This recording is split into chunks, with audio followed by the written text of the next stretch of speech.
पाकिस्तान में तैनात ईरान के सफ़ीर रज़ा अमीरी मुक़द्दम का जंगबंदी के लिए पाकिस्तान की सालिसी की कोशिशों का खैर मकदम। कहा कि जंग रोकने के लिए पाकिस्तान की खैर सगाली और मुस्बत हिफाजती कोशिशें इंतहाई अहम हैं। ये कोशिशें हसास मरहले में दाखिल हो गई हैं। मज़ीद तफसीलात का इंतज़ार करें। इससे पहले पाकिस्तान फौरी जंगबंदी, फिर जामे और हतमी अमन मुआहदे के लिए फ्रेमवर्क अमरीका और ईरान के साथ शेयर कर चुका है। मुजव्वज़ा फ्रेमवर्क में जंगबंदी की सूरत में आबनाए होर्मुज़ फौरी खोलने और ईरान के जौहरी हथियार न बनाने के बदले इक़्तिसादी पाबंदियों में नरमी और मुंजमद असासों की बहाली की तजवीज़ शामिल।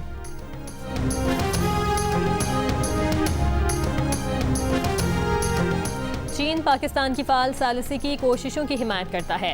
चीन की क़याम अमन के लिए पाकिस्तान समेत की जाने वाली तमाम कोशिशों का खैर मकदम। तर्जुमान चीनी वज़ारत ख़ारजा ने कहा कि उम्मीद है कि मुतल्लिका फ़रीक अमन के मौक़े से फ़ायदा उठाएंगे और बातचीत के ज़रिए इख्तलाफात कम करेंगे।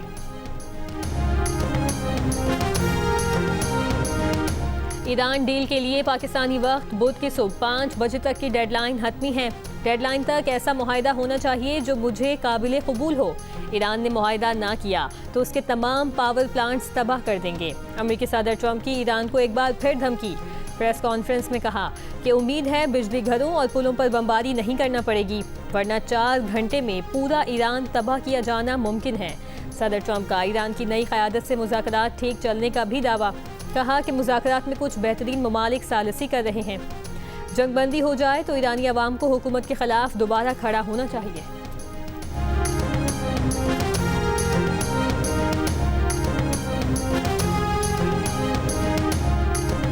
ईरान के रहबर मौज़म आयतुल्लाह मुज्तबा ख़ामनाई ने कहा कि जंगी मुजरिमों का धमकियों और तबाही का शोर बढ़ाना उनकी बौखलाहट है। शहरी ढांचे पर मुसलसल हमले, पुलों, बिजली घरों, स्कूलों और अस्पतालों को तबाह करना इंसानियत के खिलाफ जुर्म की मिसालें हैं। बैनुल-अक़वामी इदारों का खामोश रहना अफसोसनाक और बेहिसी है।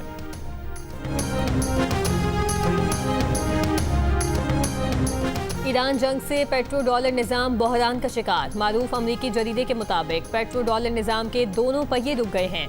आलमी मालियाती तवाज़ुन खतरे में पड़ गया है। 1974 के मुआहदे के तहत तेल के बदले डॉलर वापस अमरीकी मईशत में आते थे, जिससे डॉलर मजबूत रहा, मगर अब ये दायरा टूट गया है। बड़े बड़े मरकजी बैंक मुसलसल अमरीकी ट्रेजरी बॉन्ड्स फरोख्त कर रहे हैं, जिससे होल्डिंग्स 82 अरब डॉलर कम हो गई और मुनाफा 3.9 से बढ़कर 4.4% हो गया। तेल महंगा और करेंसियाँ कमज़ोर होने के बायस तुर्की, भारत और दीगर ममालिक डॉलर हासिल करने के लिए अमरीकी बॉन्ड्स बेच रहे हैं। दूसरी जानिब आबनाए होर्मुज़ की बंदिश से खलीजी ममालिक की तेल बरामदात और आमदन मुतासिर हुई है। वो डॉलर में सरमायाकारी नहीं कर पा रहे।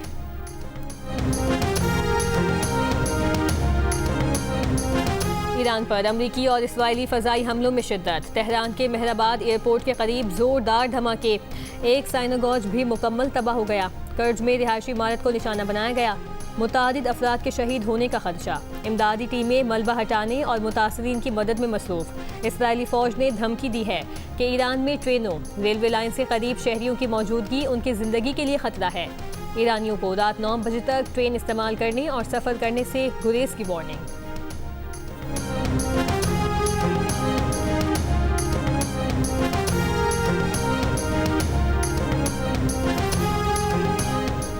वज़ीर आज़म शहबाज शरीफ से तुर्की की आईनी अदालत के सदर कादिर ओज़काया की वफ़द के हमरा मुलाकात। शहबाज शरीफ ने कहा इंसाफ तक रसाई के लिए एक दूसरे के तजुर्बात से इस्तिफ़ादा कर सकते हैं। कादिर ओज़काया ने कहा वसी तजुर्बे के तबादले के लिए पाकिस्तान के साथ पायलट प्रोजेक्ट शुरू करने के लिए तैयार हैं। हुकूमत की तरफ से जल्द दुकानें खोलने और रात 8 बजे बंद करने के फैसले को लाहौर की बेशतर ताजिर बरादरी ने मुस्तरद कर दिया। शहर की बड़ी मार्केट सुबह के औकात में बंद रहीं।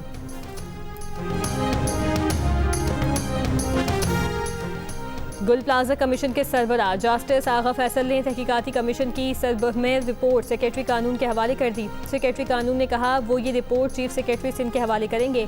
हुकूमत की मर्जी है कि रिपोर्ट पब्लिक करे या ना करे। गुल प्लाजा जुडिशल कमीशन ने तहकीकात का आगाज़ 10 फरवरी से किया था। सिंध हुकूमत ने 8 हफ्तों में जुडिशल कमीशन को तहकीकात मुकम्मल करने की हिदायत की थी।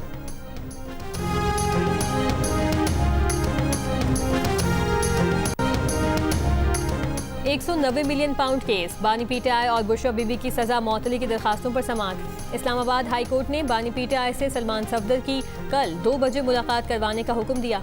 बानी पीटीआई के वकील बैरिस्टर सलमान सफदर ने कहा कि 31 मार्च अदालत ने एक ऑर्डर पास किया था। चीफ जस्टिस ने कहा कि पीटीआई से मुलाकात की मुतफरिक दरखास्त मंजूर कर लेते हैं। आप जाकर बानी पीटीआई से मिलने, जेल हुकाम मुलाकात करवाएं।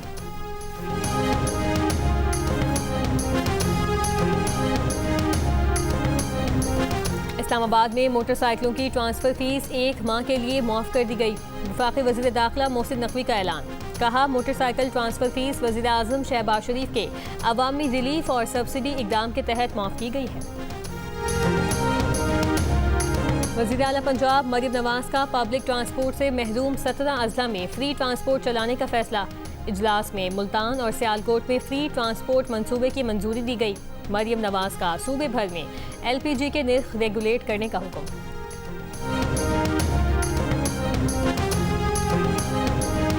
लाहौर में metro bus services, orange line metro train, Speedo और इलेक्ट्रिक बसों से मुफ्त सफर की सहूलत हासिल करने वालों की तादाद में गैर मामूली इजाफा। पंजाब मास ट्रांजिट अथॉरिटी की रिपोर्ट के मुताबिक 6 अप्रैल को मुसाफिरों की तादाद 10,31,000 से जायद पहुंच गई है। ऑरेंज लाइन मेट्रो ट्रेन से एक दिन में तकरीबन 3,40,000 से जायद मुसाफिरों ने सफर किया।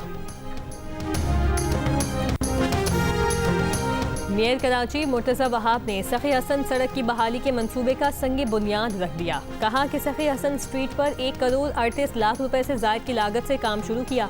सखी हसन स्ट्रीट को जदीद डबल कैरिज वे में तब्दील किया जाएगा। निकासी आब निज़ाम की बेहतरी से शहरियों को रिलीफ मिलेगा। शहर नूर जहां बनाने से काफ़ी मसाइल हल हुए। सानिया 11 सेक्टर के शोहदा की 14वीं बरसी। 7 अप्रैल 2012 को सियाचिन के महाज पर पाक फौज के जवान बर्फानी तोदे की जद में आए। सान्हे में पाक आर्मी के बटालियन हेडक्वार्टर में मौजूद 129 फौजी जवानों ने जामी शहादत नोश किया। शोहदा की कुर्बानियों की याद में सियाचिन के महाज पर यादगार शोहदा भी तामीर की गई।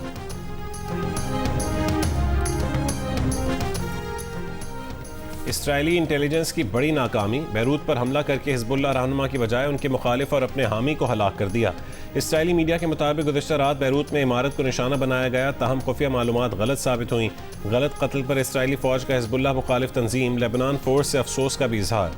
हिजबुल्लाह के लेबनान में घुसने वाली इसराइली फ़ौज पर हमले जारी। FPV ड्रोन से बख्तरबंद और मरकावा टैंक को निशाना बनाने की वीडियो जारी कर।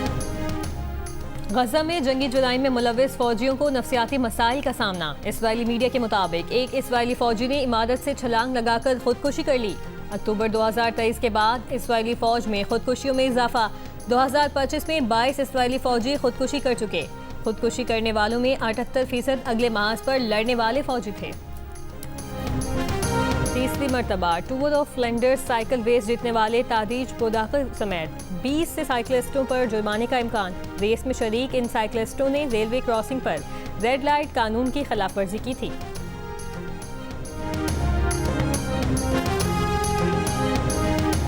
और HBL PSL 11 में आज आराम। कल पेशावर ज़ल्मी का मुकाबला हैदराबाद किंग्स बैंक से नेशनल स्टेडियम कराची में होगा। इवेंट के तमाम मैचेस जियो सुपर और डिजिटल ऐप माइको पर बराह रास्त नशर किए जा रहे हैं।